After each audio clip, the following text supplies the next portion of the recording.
भगवान का विरध है कि वह अपने भक्त की संभाल करते हैं और हर प्रकार से उसकी रक्षा भी करते हैं। भक्त का कर्तव्य है कि वह उन पर विश्वास रखे, उनकी सेवा करने और याद करने के कर्तव्य को अच्छी प्रकार निभाए। एक बार जगन्नाथपुरी के पास एक गांव पिपली चिट्टी में एक बहुत ही गरीब रघु नाम का भक्त रहता था। उसके परिवार का गुजारा भी बड़ी मुश्किल से होता था, परंतु वह सदैव भगवान के भजन और उनके प्रेम में मस्त रहता था। एक दिन जब प्रातः वह भगवान को भोग लगा रहा था, तब उसके प्रेमवश भगवान उसके समक्ष प्रकट हुए और भोग लगाने लगे। यहाँ भगवान भक्त के हाथों से भोग लगा रहे थे और वहाँ जगन्नाथ मंदिर में भोग मंडप में पुजारी जी ने भोग का थाल सजाया। यह भोग मंडप भगवान श्री जगन्नाथ जी के मंदिर से अलग है, जहाँ एक दर्पण लगा हुआ है जिसमें भगवान श्री जगन्नाथ जी के श्री विग्रह का प्रतिबिंब पड़ता है। उसी प्रतिबिंब को नैवेद्य चढ़ाया जाता है।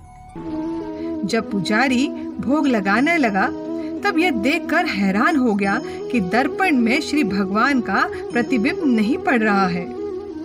यह देखकर वो घबरा गया।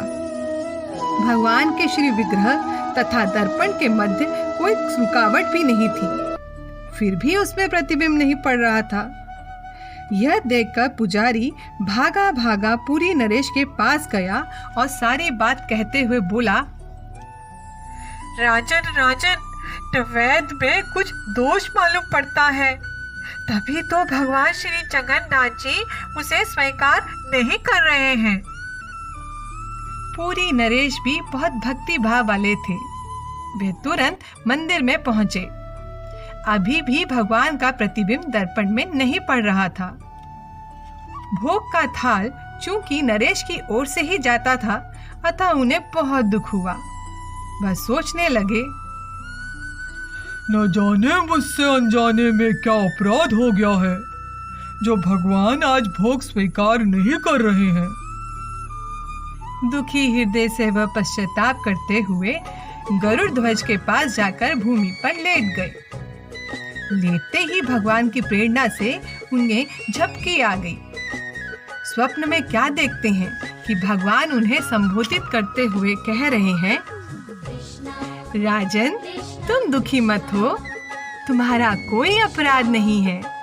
मैं पूरी में हूँ ही नहीं, तो प्रतिबिंब किसका पड़े। मैं तो इस समय पिपली चट्टी ग्राम में अपने प्रेमी भक्त रघु के प्रेमवश उसकी झोपड़ी में मौजूद हूँ और उसके हाथ से भोजन कर रहा हूँ। यदि तुम मुझे यहाँ बुलाना चाहते हो तो फिर मेरे भक्त को उसके परिवार सहित अपने यहाँ ले आओ और उसके रहने तथा भोजन आदि की सब व्यवस्था कर दो। पूरी नरेश की नींद टूटी। वे तुरंत अपने कुछ सेवकों के साथ लेकर पिपली चट्टी ग्राम पहुंचे और पूछते पूछते रघु केवट की झोपड़ी पर जा पहुंचे। द्वार खुलवाकर पूरी नरेश अंदर प्रविष्ट हुए, परंतु अंदर का दृश्य देखते ही भौचक्के रह गए। क्या देखते हैं कि रघु प्रेम में मगन है और उसके सामने अलौकिक प्रकाश फैला हुआ है। उन्होंने भक्त रघु को कंधे से हिलाते हुए पुकारा, ए भक्त, तुम भगवान के प्यारे हो और तुम पर भगवान की असीम कृपा है। मेरे संग चलो, मंदिर में पूजा आराधना किया करो। भक्त रघु पर यह महान बख्शिश हुई, जो कि उसकी सच्ची भक्ति और समर्पण का फल था। सत्य है, जो भक्तजन मन, वचन और कर्म से अपने प्रभु पर विश्वास रखते हैं, भगवान बालक के समान उनका पालन पोषण करते हैं। भाव यह है